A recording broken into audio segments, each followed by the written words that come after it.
In Letpadong, Myanmar, a great land grab is underway. After decades of dictatorship, the country is opening up to foreign investment. For a joint venture between a Chinese mining firm, Wanbao, and a military-owned company, authorities here have cleared more than 31 hectares of land.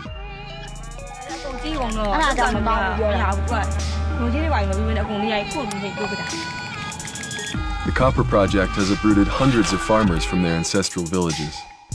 With no other way to earn a living, some displaced farmers here turn over the remains of a previous mining project for handfuls of copper dust. But others are prepared to do whatever it takes to avoid a future that looks like this.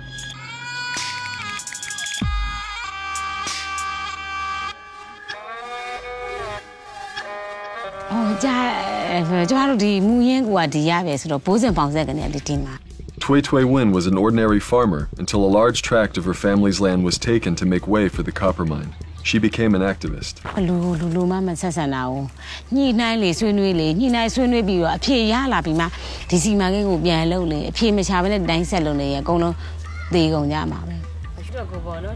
When Wanbao employees started clearing more of her family's land for the mine this year, Tui Tui Win tried to stop them. When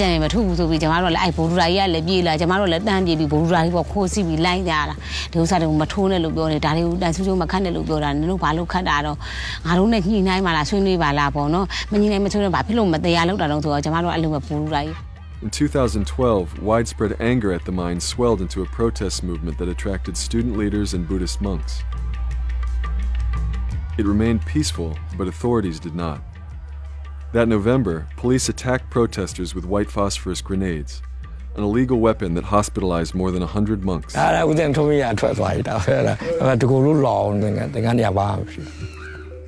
Utake Khanyarna joined the protest to stop the destruction of sacred Buddhist sites. He was seated in prayer when the grenade struck.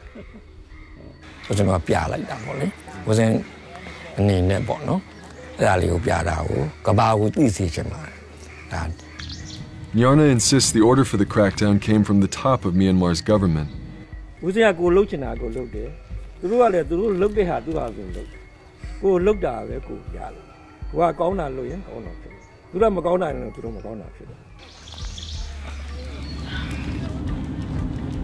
A commission was formed to investigate the Letpadong violence, led by Aung San Suu Kyi, the democracy activist who spent 15 years under house arrest for taking on the military. But her commission failed to hold any officials responsible for the attacks on protesters, prompting locals to heckle the parliamentarian on her last visit.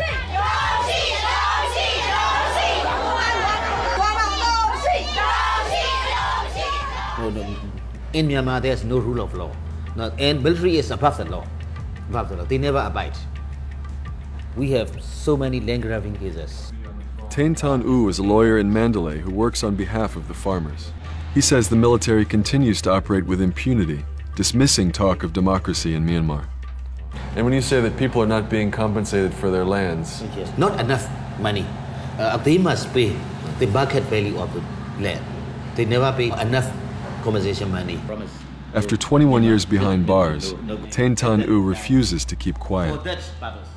Because this is our duty to abolish, to eradicate the military government. If he proceeds, we have no future.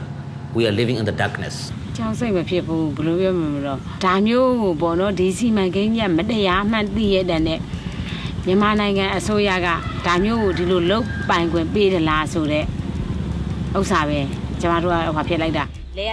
Arrest and threats have not silenced Tui Tui Win and farmers like her either. As the mine continues its expansion, she meets with other protest leaders in the nearby village of Kangon. Most of these farmers have held onto their land, but they face a more insidious threat, a military-owned factory that makes acid for the copper mine. They say their air, water, and crops are poison, causing serious and sometimes deadly health problems. Nyonyo Win's daughter is sick with an illness whose name she doesn't know.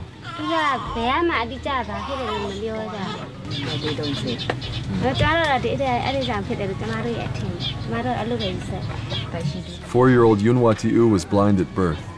She can't speak, walk, or sit on her own.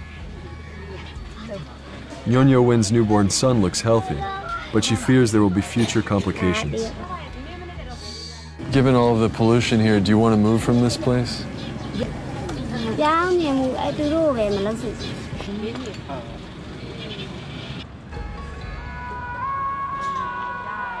After several attempts, our translator Sanong managed to arrange an interview with officers from Wanbao, the Chinese mining company.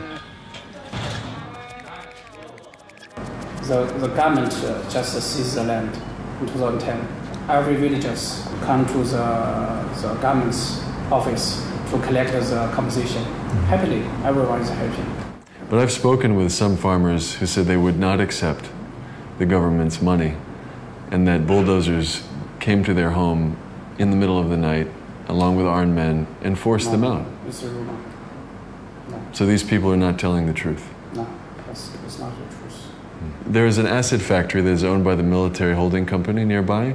A lot of residents are complaining about the pollution there, and some are saying they have severe health complications. For the health issue, you can check with the Ministry of the Health.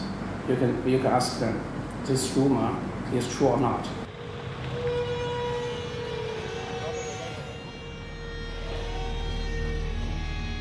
Back at our hotel later that night, special branch police agents showed up to question us about our activities in Letpadong. They were asking about what we've been up to, who we've been talking to, where we've been today, and we were trying to meet with these guys anyway. So we took advantage of the encounter to set up an appointment with the police chief first thing tomorrow morning. At first, he tried to scare us off.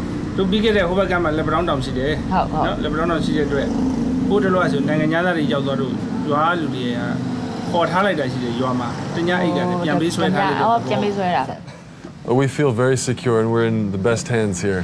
No problems. May we ask you some questions about the Letpadong controversy? White phosphorus is illegal under international law and it was used against civilians, monks in this case.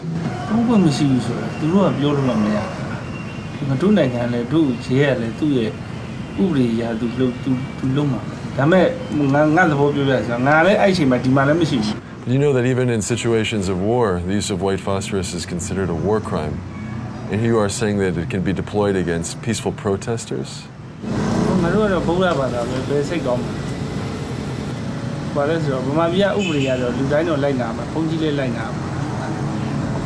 Several thousand farmers have been resettled by the government since the joint venture with the Chinese mining companies started.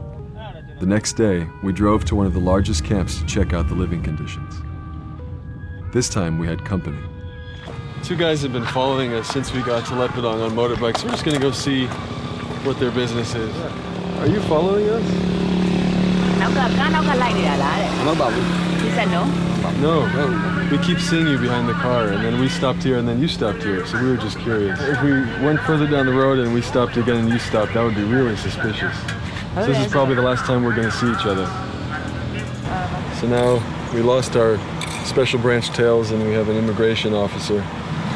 This one? Yeah. Journalist. Okay. Yeah.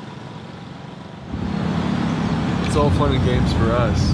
We have press visas, we're international journalists, but it's a lot tougher for local journalists. You can only imagine what they have to put up with dealing with this kind of harassment.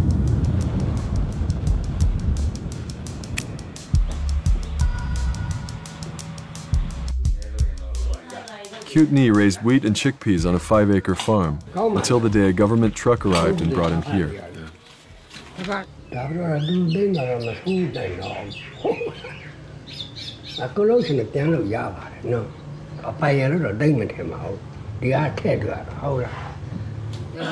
The old man's son, Mo Shui, now works for Wanbao as a security guard.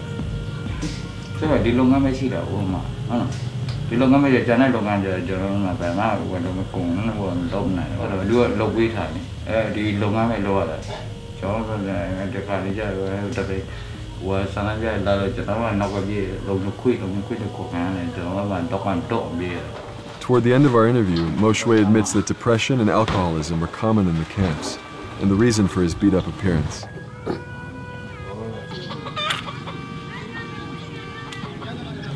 Back in the village, Tui Tui Win says she won't be going anywhere.